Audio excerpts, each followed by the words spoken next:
717페이지 에스라 6장 1절에서 12절까지 교독합니다. 이에 다리오 왕이 조서를 내려 문서 창고 곧 바벨론에 보물을 쌓아둔 보물 전각에서 조사하게 하여 메대도 악메다 공 한 두루마리를 세웠으니 거기서 기록하였으되 고레스 왕 원년에 조서를 내려 이르기를 예루살렘에 있는 하나님의 성전에 대하여 이르노니 이 성전 곧 제사 드리는 처소를 건축하되 지대를 견고히 쌓고 그 성전의 높이는 60규빗으로 너비도 60규빗을 하고 그 돌 새끼에 새 한 켜를 놓으라. 그 경비는 다 왕실에서 내리라. 또 느부갓네살이 예루살렘 성전에서 탈취하여 바벨론으로 옮겼던 하나님의 성전 금, 은 그릇들을 돌려보내요 예루살렘 성전에 가져다가 하나님의 성전 안 각기 제자리에 둘째니라 하였더라. 이제 유브라데 강 건너편 동독 다뜨네와 스달보스네와 너희 동관 유브라데 강 건너편 아바삭 사람들은 그곳을 멀리하여 하나님의 성전 공사를 막지 말고 유다 총독과 장로들이 하나님의 이 성전을 제자리에 건축하게 하라. 내가 또 조서를 내려 하나님의 이 성전을 건축함을 대하여 너희가 유다 장로들에게 행할 것을 알리노니 왕의 지산 곧 유브라데 강 건너편에서 거둔 세금 중에서 그 경비를 이 사람들에게 끊임없이 주어 그들로 멈추지 않게 하라. 또 그들이 필요로 하는 것 곧 하늘에 하나님께 드릴 번제의 숫송아지와 순양과 어린 양과 또 밀과 소금과 포도주와 기름을 예루살렘 제사장의 요구대로 어김없이 날마다 주어 그들이 하늘에 하나님께 향기로운 제물을 드려 왕과 왕자들의 생명을 위하여 기도하게 하라. 내가 또 명령을 내리노니 누구를 막론하고 이 명령을 변조하면 그의 집에서 들보를 빼내고 그를 그 위에 며 달게 하고 그의 집은 이로 말미암아 거름덩이가 되게 하라.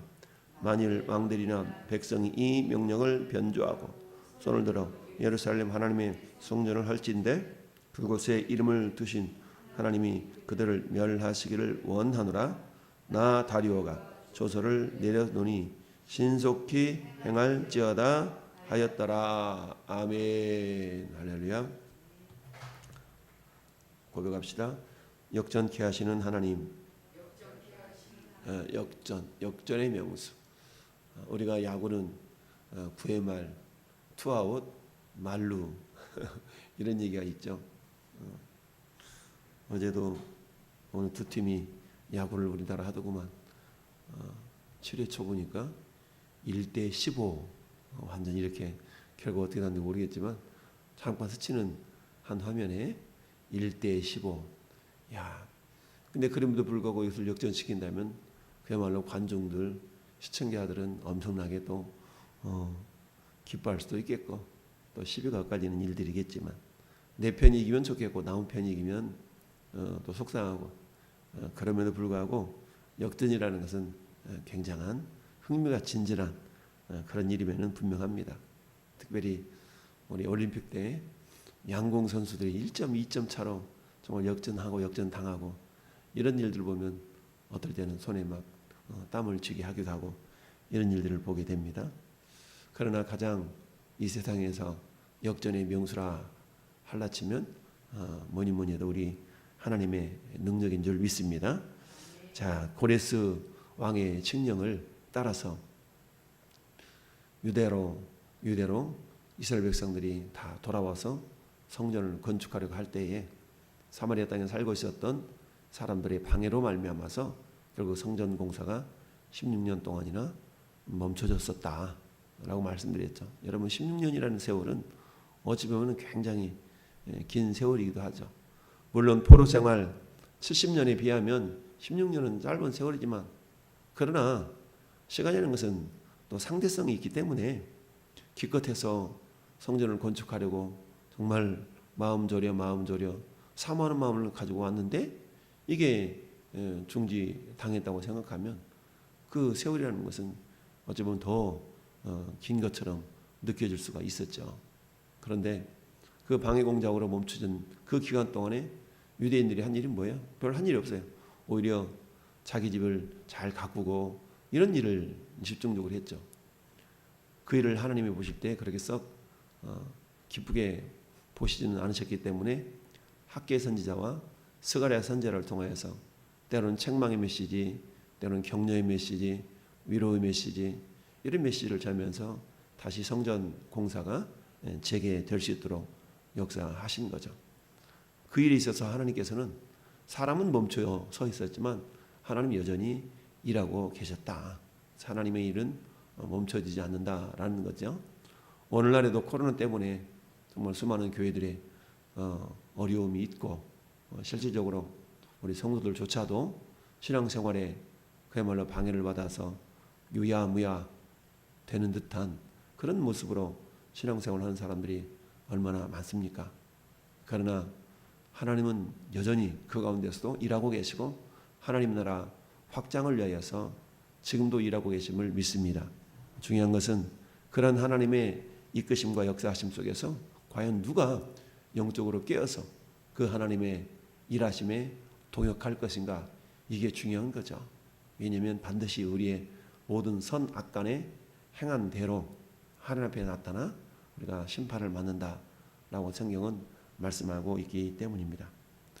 자, 이제 성전 공사가 재건되어지자 여기에 대해서 이 일을 달고 왜 누가 너희 성전 건축을 개시하라고 그랬냐 라고 하자 다시 한번 그 조서를 살펴보시오 라고 하면서 이제 파견했던 그런 페르시아 관료들이 다시 한번 다리오 왕에게 가서 조서를 보내면서 이렇습니까 저렇습니까 라고 공문을 보내서 확인해 달라고 이렇게 부탁을 하죠. 그랬더니 오늘 1절에 이에 다리오 왕이 조서를 내려 문서 창고 곧 바벨론의 보물을 쌓아둔 보물 전각에서 조사를 하게 하여. 그러니까 다리오 왕이 조서를 내려가지고 진짜로 그 느부갓네살 왕이 훔쳐간 그냥 빼앗아간 그 성전 기물들을 다 돌려주고 이렇게 건축을 하라 그랬던가. 고레스의 조서를 지금 찾아내라는 거죠. 그래서 그 당시에는 각 나라마다 전쟁이 많이 있었기 때문에 전쟁에서 이기면 반드시 전리품들을 챙겨오지요. 그 전리품들을 보관할 창고들을 많이 지었습니다. 그래서 그 전리품을 챙겨둔 그 창고에 보물이죠. 그 보물들을 잘 넣어둔 그곳에 혹시 느부갓네살 왕에 의해서 빼앗은 보물과 더불어 고레스 왕이 내렸던 조서가 있는가 한번 찾아보라 라고 지시를 내렸던 겁니다. 그런데 2절 말씀 보니까 메대도 앙메다 궁성에서 한 두루마리를 찾았으니 거기에 기록되었을 때 고레스의 칙령이 지금 기록된 것이 확인이 된 겁니다. 자, 그러면 1절과 2절 사이에는 그냥 달랑 한 절 사이지만 그러나 1절과 2절은 장소가 전혀 다른 장소예요. 찾기 시작한 것은 페르시아 수도에서 찾기 시작했지만 확인된 것은 메데 앙메다 궁성.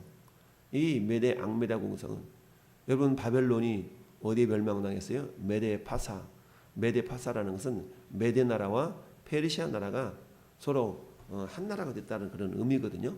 그러니까 메데 파사가 한 나라로 이루어지기 전에는 메데라는 나라가 있었고 페르시아라는 나라가 있었어요. 근데 처음에 세력은 메데라는 나라가 세력이 훨씬 컸거든요. 그랬는데 이 고레스에 의해서 결국은 이 작은 나라인 페르시아가 큰 나라인 메데를 결국은 정복하게 됩니다. 그래서 메데 파사라는 그런 이름으로 짓게 되어졌죠. 그런데 이 메데의 수도가 여기 앙메다였습니다.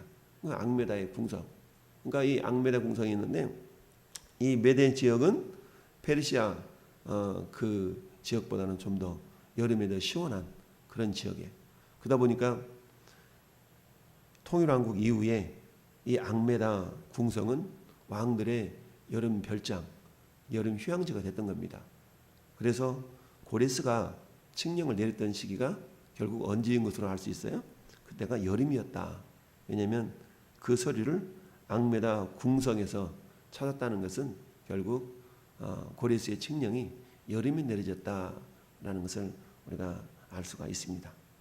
결국 페르시아로부터 시작해서 저 메대도 앙메다 궁성까지 두루 찾으면서 결국은 한 두루마리를 찾아냈는데 그게 고레스의 왕의 칙령이었던 거죠.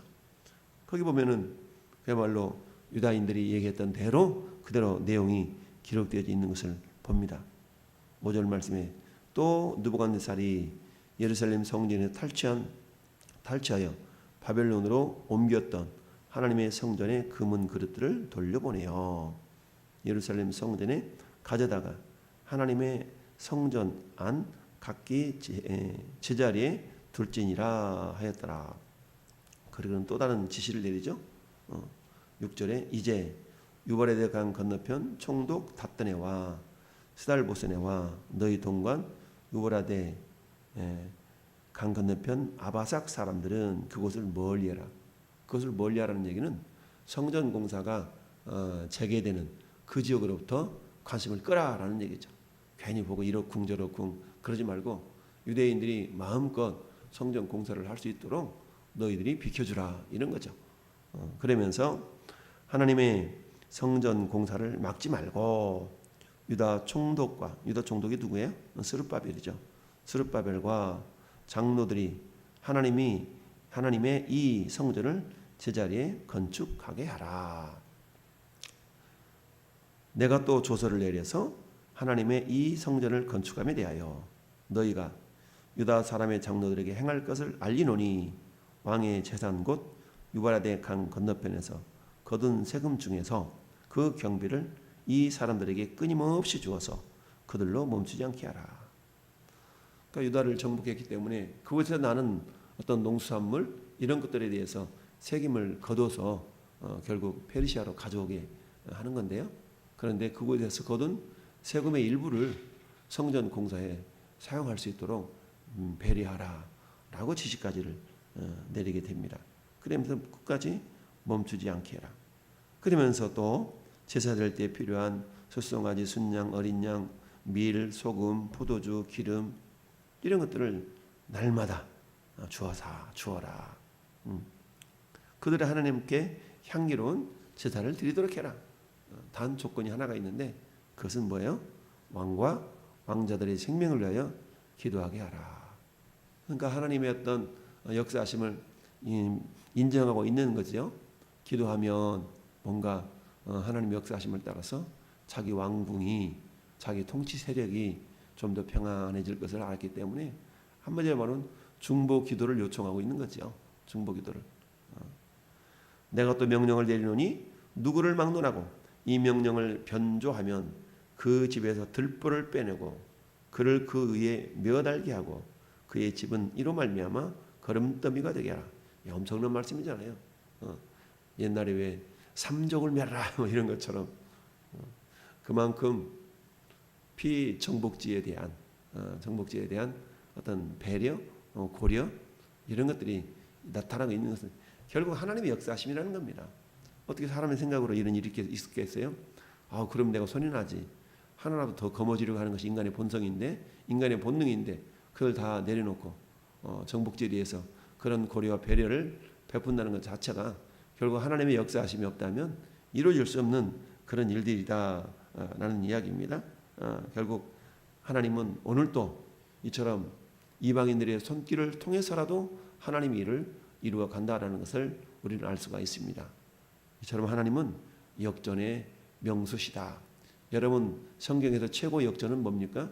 최고의 역전은 마귀에 의해서 예수님이 죽임을 당했지만 마귀가 쾌재를 부르는 그 순간 예수님은 십자가에 못 박혀서 무덤 속에서 3일씩이나 묻혀 계셨지만 그러나 그 예수님은 사망 권세를 이기시고 부활하심으로 말미암아 마귀가 결국은 묶임을 당하는 그런 일을 하게 되셨죠.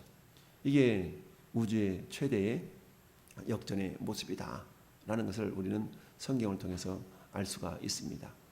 결국 인간의 눈과 인간의 생각과는 전혀 다른 모습으로 하나님이 일을 하시는 것이 성경 곳곳에 나타나 있는 것을 보게 됩니다. 그래서 우리는 내 삶이, 내 환경이, 내 현실이 아무리 어렵고 힘들고 그런다 할지라도 우리가 좀 전 불렀던 찬송가 382장의 가사처럼 너 근심 걱정 말아라 주 너를 지키리 주 날개 밑에 거하라 주 너를 지키리 라는 말씀의 찬송을 우리가 늘 기억하면서 우리가 또한 역전의 삶을 살았던 사람 중에 한 사람이 우리가 잘 아는 사도 바울 아니겠어요? 사도 바울은 나름대로 하나님을 섬긴다고 했지만 오히려 그것이 하나님을 핍박하며 예수를 핍박하며 교회를 박해하는 그런 일들로 살아가게 되었죠.